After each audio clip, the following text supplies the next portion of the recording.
से हम भी ठीक ठाक है। तो आज हम किसी की फरमाइश में ना कढ़ी बनाने लगे हैं।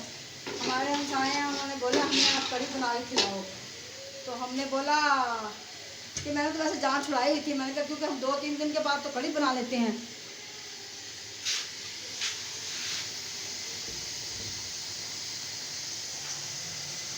2-3 दिन के बाद ना हम लोग कढ़ी बना लेते हैं। तो ताकि आप अच्छी कढ़ी बनाती है, हमें नहीं बनानी आती वैसे। तो हाँ चलो उनकी फरमाइश थी, हमने कहा चलो बना देते, हम खाए हैं चलो भाई। तो ये माशाल्लाह से हम ये लस्सी थी उन्होंने दी, कह लगे लस्सी हमसे ले लो। हमने कहा लस्सी की हमें ज़रूरत नहीं है, हम कढ़ी बना देते हैं आपको। पता नहीं वो उन्हें कितने बताना। तो कहने लगी हमने बोला था हम लस्सी आपको बना देते हैं, आप रहने दो हमें। कहती नहीं लस्सी आप ले लो। हमने दही की बना के देनी थी, उन्होंने लस्सी दे दी। चलो मैंने कहा आप बाकी कुछ भी ना लो, हम खुद ही डाल लेंगे सब कुछ।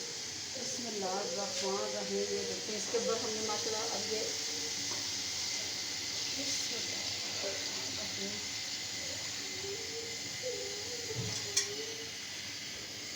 इसके अंदर इतना ही पानी और डाल देते हैं ताकि ये पक पक के ना पानी इसके अंदर और डाल दें। ये देखो पानी बहुत है ना,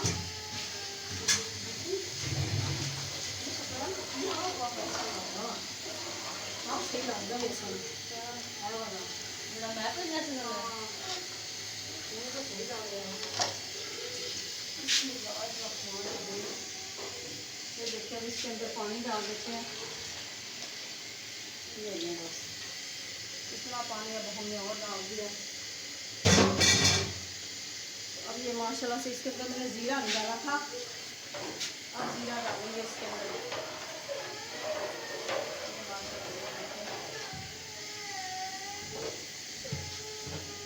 ज़ीरा नहीं डाला था। ये हमने देखे ये हमने संदूकड़ी बनवाई है, पुराने ज़माने की ना, हमारे रिश्तेदार हैं, हमने उनसे बनवाई है ये। और मुझे बहुत शौक़ था, ये नहीं था कि हमारे पास डिब्बे नहीं थे, डिब्बे भी थे, सब कुछ ही था, बस इसका मुझे शौक़ था। क्योंकि हमारी अम्मी जो उनसे थी ना, उनके पास थी, मेरी सास के पास भी थी इस तरह की। फिर मैंने कहा मैं भी इस तरह की बनाती हूँ, बनवाती हूँ, इस वजह से मैंने बनवाई है। तो गाइस ये देखिए माशाल्लाह से हमने ये भी आटा इसका ये भी बना के रख लिया है। ये देखें बेसन भी बना के रख लिया। अब हम पकौड़े उसका भी मेरी बेटी बना लेगी पकौड़े, तो मैं इसका कढ़ी बना लूँगी। तो जब कढ़ी बन जाएगी फिर गाइस फिर हम आपसे आके मिलेंगे। उस वक्त तक के लिए